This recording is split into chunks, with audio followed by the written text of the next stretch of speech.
ठीक है। Database management system के अंदर विनाइसिस के बारे में मैंने आपको बताया था कि मार्क 21 के हिसाब से लाइब्रेरीज की डेटाबेस डिजाइन करने के लिए हम ये विनाइसिस का सॉफ्टवेयर इस्तेमाल करते हैं।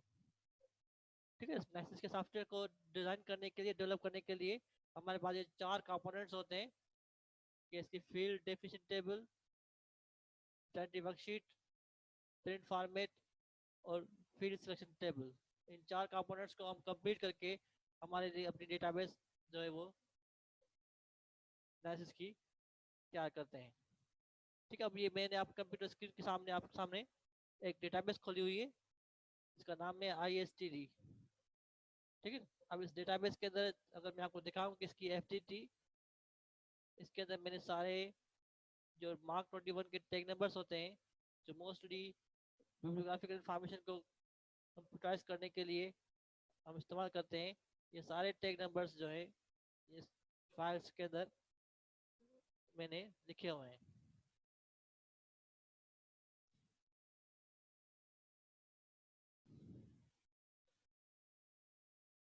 ठीक है।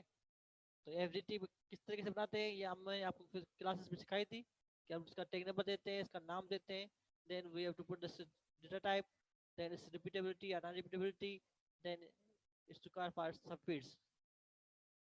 इस तरीके से इसके 5-6 के पैरामीटर्स जो है ऐड करके हम इसकी डेटाबेस की स्ट्रक्चर को हम तैयार करते हैं। ठीक है। अब प्रीवियस क्लास में मैंने आपको बताया था कि किस तरीके से आप इसका प्रिंट फॉर्मेट या जो इसका आउटपुट स्ट्रक्चर जो है किस तरीके से मॉडिफाई कर सकते हैं अपनी रिक्वायरमेंट के हिसाब से। जो आपके कंप्यूटर के स्क्रीन सामने स्क्रीन नजर आ रहा है, इसको हम कहते हैं इस कंप्यूटर का ASCII view, American institute record for information exchange ASCII view. इस ASCII व्यू में जो आपको इंफॉर्मेशन दिखाई दे रही है कि कलर्स में नजर आ रही है, एक साइड पर उसका लेबलिंग नजर आ रही है।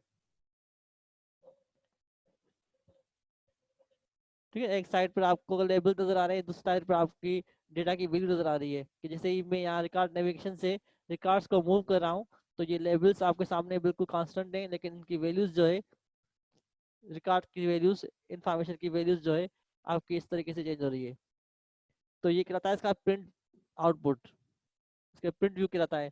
तो इस प्रिंट व्यू को किस तरीके से आप मॉडिफाई कर सकते हैं, किस तरीके से इसको आप चेंज करेंगे, इसके बारे में मैंने आपको, तो आप, तो इसको हम जो है कैसे मॉडिफाई करेंगे। तो प्रिंट प्रिंट फॉर्मेट जनरेट करने के लिए, एक डिजाइन करने के लिए लाइसेंस के अंदर यहाँ पर ये बटन होता है जिसे कहते हैं एडिट PFT एडिटर या toggle among the ASCII PFT editor view. जिस बटन पर क्लिक करेंगे तो आपका ये स्क्रीन जो है 2 पार्ट्स में हो जाएगा डिवाइड। इसके अलावा फर्दर यहाँ पर फॉर्मेट्स बने हुए हैं, आप अपने तरीके से भी कोई और फॉर्मेट्स PFT का डिजाइन कर सकते हैं जिस तरीके से आप चाहते हैं कि आपने कोई नया फॉर्मेट बना प्रिंट फॉर्मेट का, तो एडिट में जाकर आप प्रिंट फॉर्मेट में क्लिक करेंगे तो यहाँ पर एक विंडो खुल जाएगी। अब उसके लिए आपको एक नया प्रिंट फॉर्मेट चाहिए, तो फिर न्यू पे क्लिक करेंगे तो ये आपके पास एक ब्लैंक भेजेगा। तो सब पहले कि आप उसका नाम दो। तो प्रिंट फॉर्मेट का नाम जो है मैक्सिमम 6 कैरेक्टर्स से आप दे सकते हैं।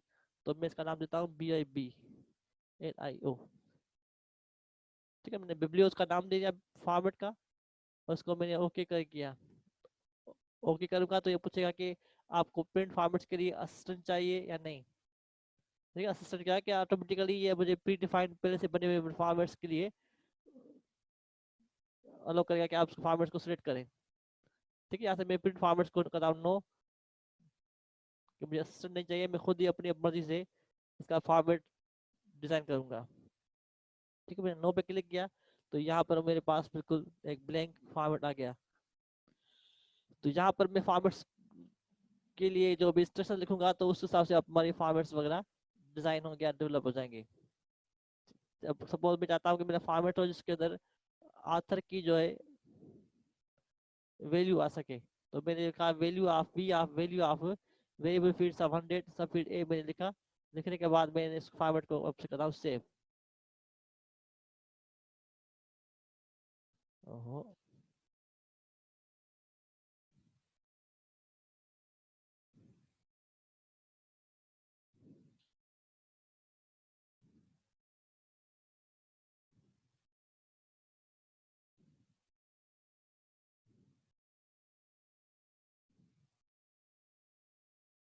जब मैंने क्लिक किया तो सॉफ्टवेयर ने एरर दे दिया। अब स्प्रिंट फॉर्मेट्स को मॉडिफाई करने के लिए आपके पास दूसरा ऑप्शन ये होता है कि आप इस बने बने प्रिंट फॉर्मेट्स को मॉडिफाई करें।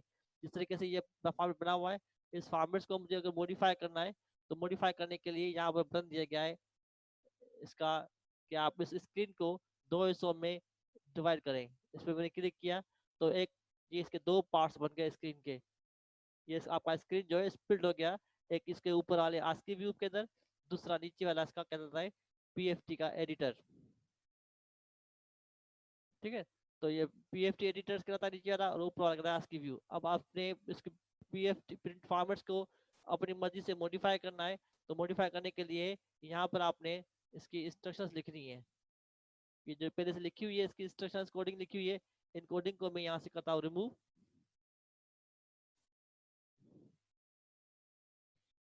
ठीक है, रिमूव करने के बाद आप उस पीएफटी एडिटर के अंदर यहाँ पर देखें कोने में तीन बटन बने हुए हैं। एक बटन है सेव का, मतलब स्प्रिंट कोडिंग को सेव करने के लिए। दूसरा बटन कहलाता है इसका एग्जीक्यूशन का, कि जो कोडिंग जो लिखी हुई है कोडिंग को आपने एग्जीक्यूट करना है। और तीसरा कहलाता है इसके फॉन्ट साइज का, कि आपने प्रिंट फॉर्मेट कोडिंग को बढ़ाना है। जैसे मैंने एग्जीक्यूट किया तो यहाँ पे कुछ भी नहीं लिखा हुआ, बिल्कुल ब्लैंक है, तो आपका कंप्यूटर स्क्रीन बिल्कुल ब्लैंक हो गया।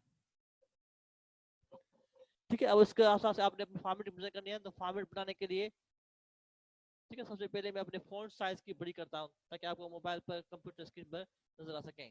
तो यहाँ पे मैंने ए पे क्लिक करके इसके फोन साइज जो है थोड़े से बड़े कर दिए, 20। ठीक है, अब मुझे कंप्यूटर स्क्रीन पे आथर की व्यू चाहिए, या टाइटल शो करना है, तो मैं का वैल्यू ऑफ 245 सब फील्ड ए। ठीक है, 245 हम यूज करते हैं टाइटल स्टेटमेंट के लिए, तो टाइटल स्टेटमेंट की सब फील्ड ए जो है जो होती है टाइटल के लिए। अब आपको कंप्यूटर स्क्रीन पर टाइटल को शो करना है, तो मैंने वी लिखा, 245 ए लिखा, और इस बटन को मैंने यहाँ से एग्जीक्यूट किया। ये जो कोने में बटन का येलो कलर का, तो आपके स्क्रीन पर यहाँ पर 245 की वैल्यूज जो है नजर आएंगी।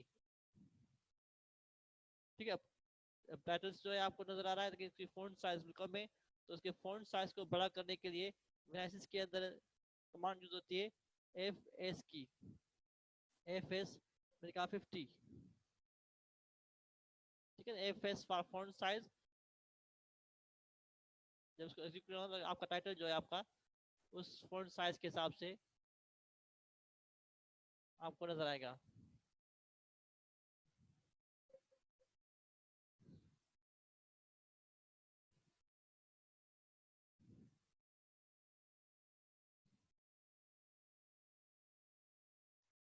आप टाइटल में ये कह रहे हो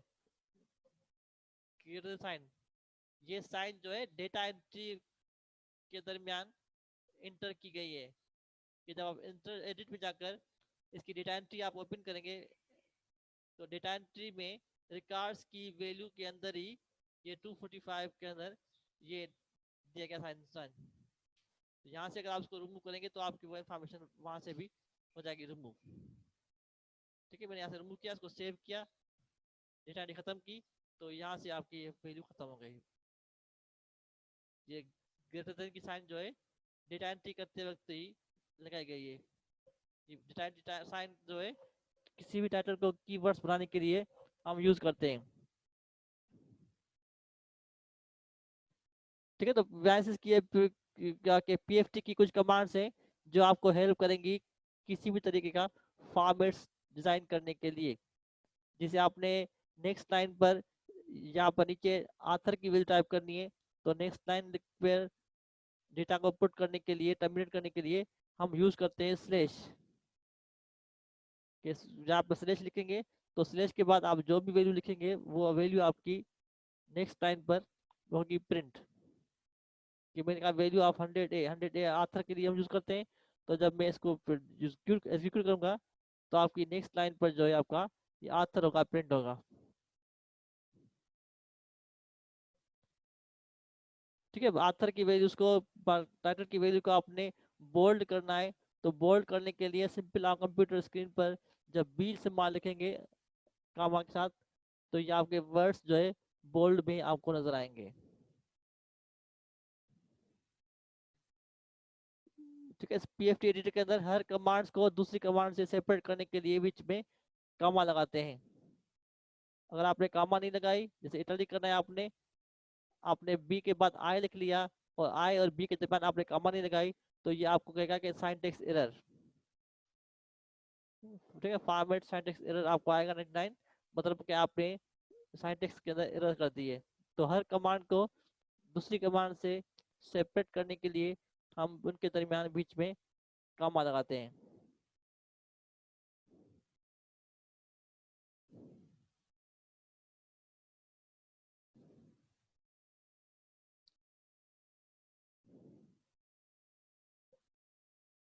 ठीक है, ये कमांड्स मैंने आपको प्रीवियस क्लास में सिखाई थी।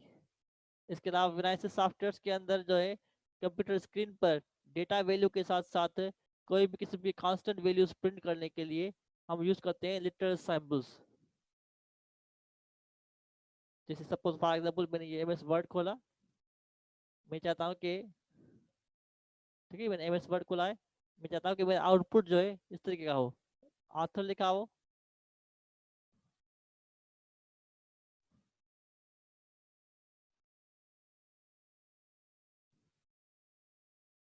ऐसे टाइटल लिखा हो,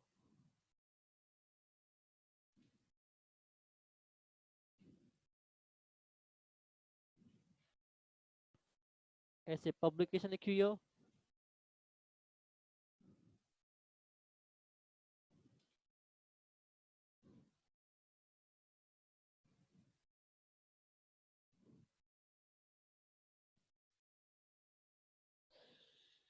ठीक है। इस तरीके का आप चाहते हैं कि अब मैं कंप्यूटर स्क्रीन का जो आउटपुट हो रिकॉर्ड इस तरीके से आए कि जैसे भी आप रिकॉर्ड को मूव करें तो ये आथर टाइटल पब्लिकेशन ये वैल्यू आपकी कांस्टेंट रहे, लेकिन ये जो आपके डेटा है वो आपकी बार बार चेंज होती रहे रिकॉर्ड के साथ साथ।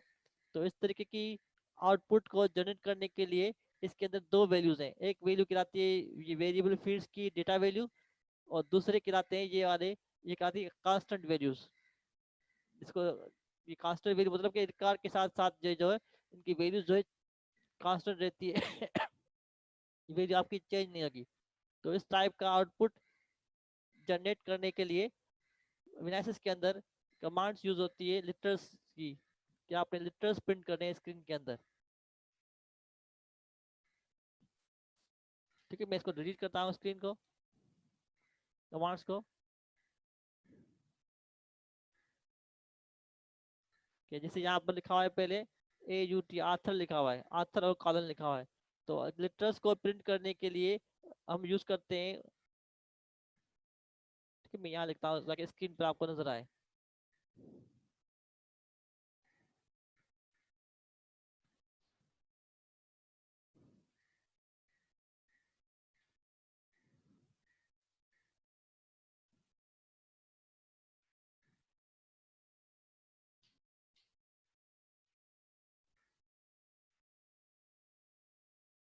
यूज फॉर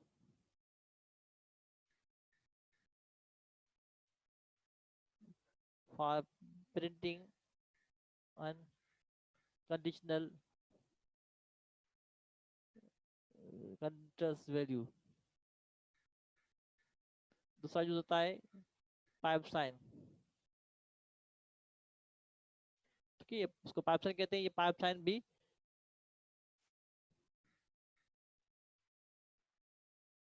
यूज होता है कंडीशनल वैल्यू के लिए।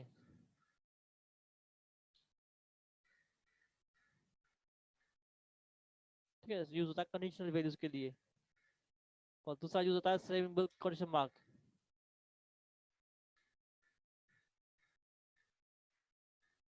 ये भी अनकंडीशनल वैल्यूज के लिए इस्तेमाल होते हैं। तो विनासिस में किसी भी कांस्टेंट वैल्यूज को कंप्यूटर के स्क्रीन पर प्रिंट करवाने के लिए हम ये तीन टाइप के सिंबल्स सिंटैक्स इस्तेमाल करते हैं कोई भी वैल्यू प्रिंट कराने के लिए। जैसे कंप्यूटर,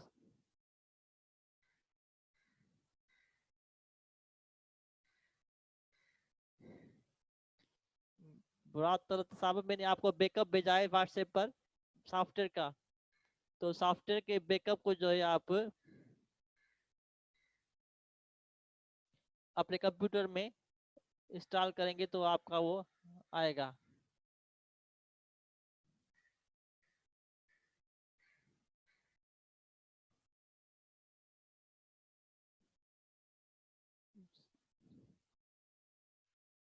ठीक है, तो इस तरीके का आउटपुट आपने जनरेट करना है सॉफ्ट कंप्यूटर के स्क्रीन पर। तो ये वाले तीन जो ऑथर टाइटल पब्लिकेशन जो तीन वर्ड्स लिखे हुए हैं, ये तीन वर्ड कांस्टेंट वैल्यू कहलाती हैं, और इन कांस्टेंट वैल्यूज को कंप्यूटर के स्क्रीन पर प्रिंट करने के लिए हम ये तीन टाइप के लेटर्स इस्तेमाल करते हैं। जैसे मैंने यहाँ पर लिखा स्क्रीन पर नीचे क्वोटेशन मार्क के अंदर AUTHOR ऑथर, इस तरीके से। फिर वैल्यू ऑफ सब फील्ड ए, ठीक है, सब फील्ड ए हम यूज करते हैं ऑथर के लिए। जब मैं इसको एग्जीक्यूट करूंगा तो कंप्यूटर स्क्रीन पर यहाँ लिखा हुआ है ऑथर, फिर उसकी ऑथर की वैल्यू। अब जब मैं यहाँ से रिकॉर्ड्स मूव करूंगा तो रिकॉर्ड्स जब मूव करूंगा तो आपके सामने जहां पर भी ऑथर लिखा होगा ऑथर के सामने ऑथर लिखा हुआ है, फिर ऑथर वैल्यू। तो ये ऑथर जो वर्ड है ये कांस्टेंट है, ये चेंज नहीं हो रहा, लेकिन इसकी जो डेटा वैल्यू है यहाँ से ये मॉडिफाई हो रही है।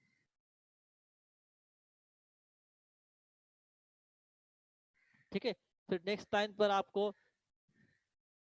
प्रिंट करना है टाइटल, तो मैंने कहा टाइटल कॉलन, फिर वैल्यू ऑफ व्यू 245 सब फील्ड ए। ठीक है, तो आपका टाइटल नजर आएगा, ऑथर टाइटल, फिर जो भी ऑथर टाइटल की वैल्यूज। ठीक है, ऑथर टाइटल टाइटल की दोनों की वैल्यूज स्क्रीन पर नजर आ रही है। इस तरीके से आपको फिर नेक्स्ट लाइन पर आपने पब्लिकेशन लिखना है। तो पब्लिकेशन लिखने के लिए मैंने कोटेशन मार्क में लिखा पब्लिकेशन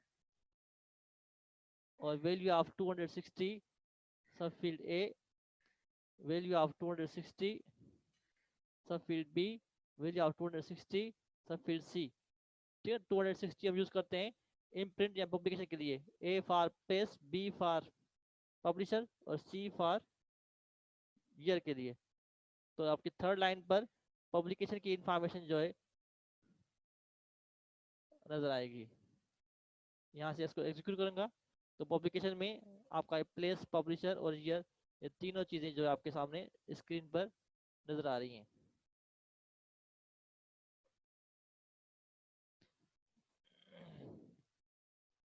ठीक है, तो जब मैंने यहाँ पर डबल क्वेश्चन मार्क इस्तेमाल किया है कि यहाँ पर आथर की वैल्यू रिकॉर्ड्स में नहीं है, तो आपके सामने जो कंडीशनल लेटर्स हैं वो नजर नहीं आ रहे। अगर मैं आथर को सिंगल क्वेश्चन मार्क्स के अंदर इनक्लोज करूंगा तो ये आपका बन जाएगा अनकंडीशनल लेटर्स। तो भले आपके कंप्यूटर डेटा के अंदर उस वेरिएबल्स की फील्ड्स की वैल्यू अवेलेबल होगी या नहीं होगी, तो फिर भी वो नजर आएगा। ठीक है,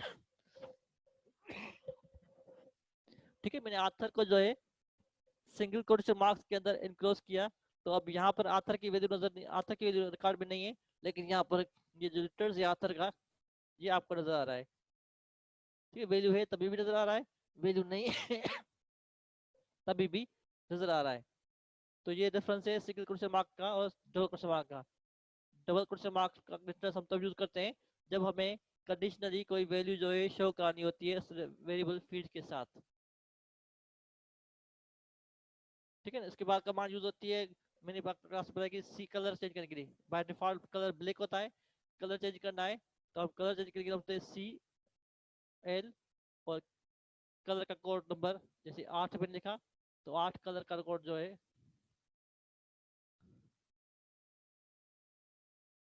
ठीक है, आपका लाइट ग्रीन है। जैसे 10 लिखा तो 10 आपका बिल्कुल येलो हो गया। 11 लिखा, 11 थोड़ा सा ग्रे हो गया। 12 लिखा, 12 थोड़ा डार्क ग्रे हो गया। 13 लिखा, रेड हो गया।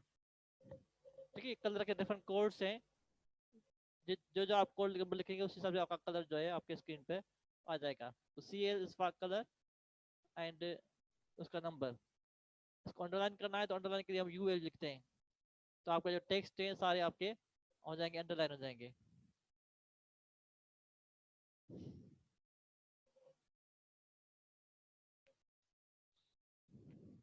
ठीक है, अब जब यहाँ पर मैं जब आपको वैल्यू दिखा रहा हूँ कि आपके जो सामने जो लेटर्स हैं इनकी वैल्यूज आपके सामने एक लाइन में नहीं आ रही, जैसे मैंने वर्ड में लिखा ना, तो वर्ड में ये एक लाइन पे आ रही हैं डेटा की वैल्यूज आता है तक लिखा है, और ये एक किस्म के मतलब एक सीक्वेंस में एक टेप के साथ डेटा आपकी शो हो रही है।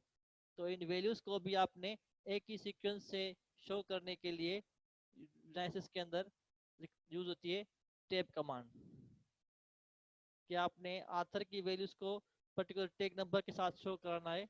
जैसे यहाँ पर आथर लिखा हुआ है, आथर के बाद आपने कहा कि टेप 1500 पिक्सल्स, ठीक है। इसके इसके बाद टाइटल की वैल्यू, टाइटल इसकी मैंने कहा 245 बाद 15 वैल्यू, और पब्लिकेशन की वैल्यू के बाद भी मैंने कहा कि 245 के अंदर फिर 15 की वैल्यूज। ये 15 पिक्सल्स का मैंने टेप दिया है तीनों वैल्यूज के बाद। ठीक है, 1500 पिक्सल्स जो है थोड़े से कम हो रहे हैं, तो मैं इसको 15 को 18 कर देता हूँ। कंप्यूटर्स पे ये पिक्सल्स के हिसाब से स्पेस जो है ऑटोमेटिकली डेटा वैल्यू में सेट हो जाएगा, आपकी डेटा आपकी एक ही रेंज में आ जाएगी। के फॉन्ट साइज बढ़े तभी अक्सर ये ज़्यादा पिक्सल्स जो सिस्टम उठा रहा है।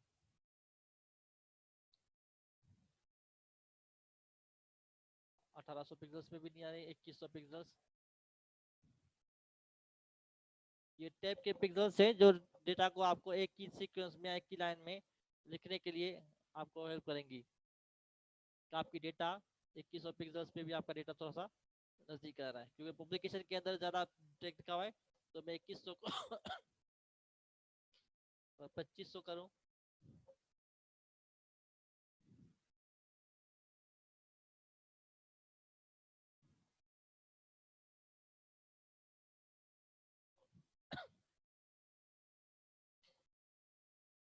2500 भी बहुत कम है, 3500।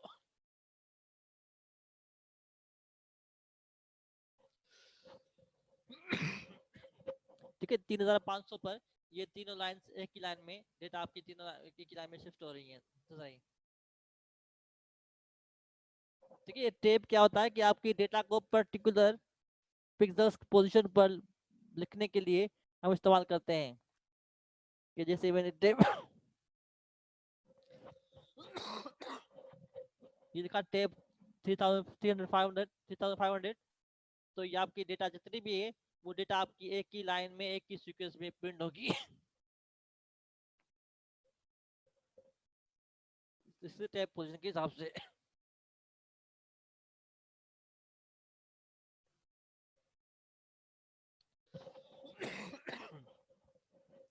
ठीक है, अब आथर की वैल्यू जो कंडीशनल जो है ये आपके अनकंडीशनल है, मैं इनको सिंगल क्वेश्चन मार्क से चेंज करता हूँ पाइप साइन में, कि पाइप साइन जो है ये आपके लिटरल्स को अनकंडीशनल बना लेंगे, कि जहाँ पर जब आथर की वैल्यू होगी तो वो आपको डेटा शो करेगा, जहाँ पर वैल्यू नहीं होगी तो वो आपको वो डेटा शो नहीं करेगा।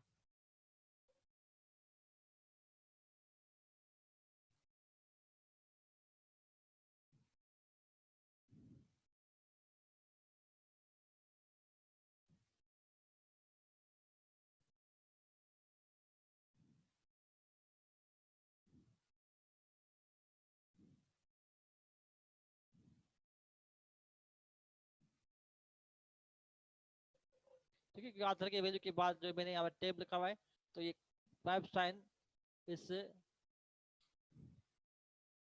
सिंबल्स को टैब कमांड्स को लिटर्स के तौर पर इस्तेमाल कर रहा है, तो मैंने डबल क्वेश्चन मार्क लिखा। तो ये टेप वाला समझ में नहीं आया, आपने रिपीट करें, आपने पहले बना सका मतलब बेटा ये 1500 पिक्सल्स होते हैं स्क्रीन के, टेप के बाद हम उसका स्मॉल ब्रैकेट्स में पिक्सल की लिखते हैं पोजीशन कि कितने पिक्सल्स के बाद आपकी वैल्यू शो हो। तो वो शो कराने के लिए मैंने 3500 पिक्सल लिखे। अब 3500 पिक्सल जो है स्क्रीन पर आपको यहाँ पर नजर आ रहे हैं। अगर मैं 3500 को 4000 करूंगा तो ये आपके टेक्स्ट जो है थोड़े से और आगे चले जाएंगे। ठीक है, मैंने इसको 4000 कर दिया। तो 4000 में क्या होगा कि आपका जो आथर की वैल्यू है वो 3000 से थोड़ी सी आगे चली जाएगी। ठीक है, यहाँ से ये 3000 पर है, 3500 पर है, ये आपके 4000 पर है, थोड़ा सा क्या ये पिक्सल्स की पोजीशन होती है कि स्क्रीन के यहाँ से लेकर यहाँ तक कितने पिक्सल्स के बाद आपका स्क्रीन पर डेटा वैल्यू को आपने शो करना है। तभी मैंने आपको ये तीनों की वैल्यूज एक जैसे लिखे थे ताकि आपको वही नजर आ सके। ठीक है, तो टेप कमांड किसी भी डेटा को फिक्स पोजीशन पर प्रिंट करवाने के लिए हम यूज करते हैं।